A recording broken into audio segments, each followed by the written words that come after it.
دہشت گردی میں اور جہاد میں کیا فرق ہے؟ زمین و آسمان کا فرق ہے۔ دہشت گردی تو بنی نوع انسان کے نقصان کے لیے ہوتی ہے اور جہاد بنی نوع انسان کو زندہ کرنے کے لیے ہے۔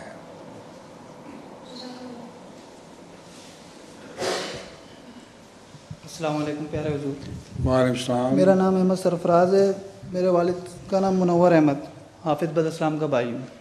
السلام بھائی۔ جی اچھا، میرا سوال ہے، جب کوئی صورت حفظ کرتے ہیں اگر اس میں سجدہ آ جائے تو جتنی بار ہم پڑھتے ہیں اتنی بار سجدہ لازمی ہے یا ایک بار؟ جتنی بار ایک صورت میں زیادہ دفعہ آئے تو زیادہ کریں۔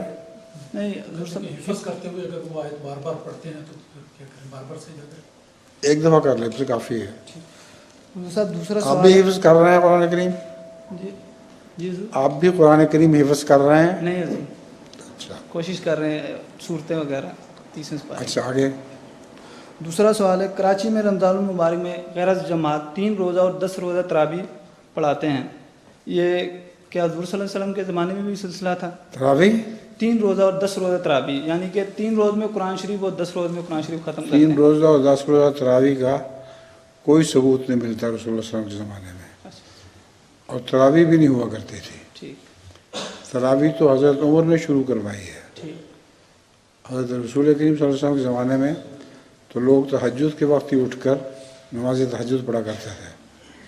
تراویح کا رواج اس لیے پڑا کہ بہت سے مزدور ایسے تھے جو دن بھر محنت کرتے اور رات کو گہری نیند سو جانے کی وجہ سے تہجد کے وقت ان کی آنکھ نہیں کھلتی تھی، تو ان کی خاطر حضرت عمر رضی اللہ تعالیٰ عنہ نے تراویح کا رواج شروع کیا، اور یہ 3 روزہ یا 10 روزہ کی تو کوئی بحث نہیں آتی۔ یہ ٹھیک ہے۔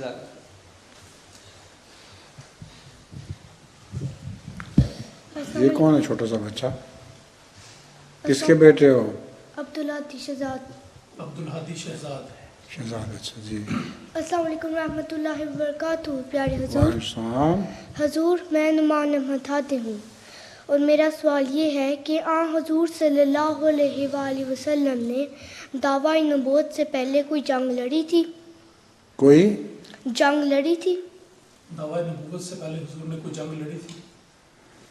دعوی نبوت سے پہلے آپ پر کسی نے حملہ ہی نہیں کیا تو آپ جنگ کیا لڑتے؟ آپ کی ساری جنگیں دفاعی جنگیں تھیں۔ جب دعوے کے بعد دشمن آپ کے بہت ہو گئے تو انہوں نے آپ کو تلوار کے ذریعے زیر کرنے کی کوشش کی۔ اس وقت جو آپ جنگ لڑی ہے آپ نے، وہ دفاعی جنگ تھی، اور اسی کو ہم جہاد بھی کہتے ہیں۔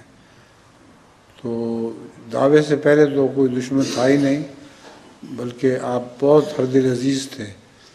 جہاں سے آپ گزرتے تھے لوگ امین امین کہا کرتے تھے، کہتے کہ یہ ایک امانت دار شخص ہے، دیانت دار اور امانت دار، اس لیے جنگ کا کوئی سوال ہی نہیں تھا۔ جزاک اللہ حضور۔ چھوٹے سے بچے کو خیال خوب آیا ہے۔ السلام علیکم حضور۔ وعلیکم السلام۔ السلام علیکم حضور، میرا نام عبدالاکبر خان ہے اور میرے ابو کا نام عبدالاحد خان ہے۔ عبدالواحد؟ عبدالاحد۔ عبدالاحد۔ اچھا، حضور میرے پاس تو ایک سوال ہے۔ حضور ذرا اونچی بولو۔ حضور آپ کا سوال ہے؟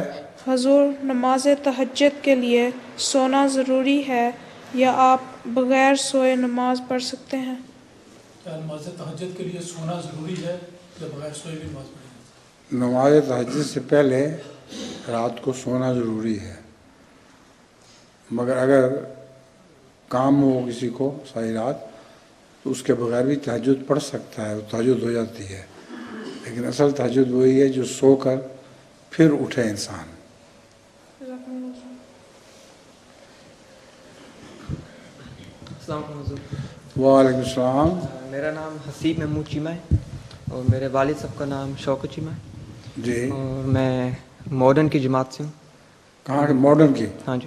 میرا سوال ہے کہ الہام اور خواب میں کیا فرق ہے؟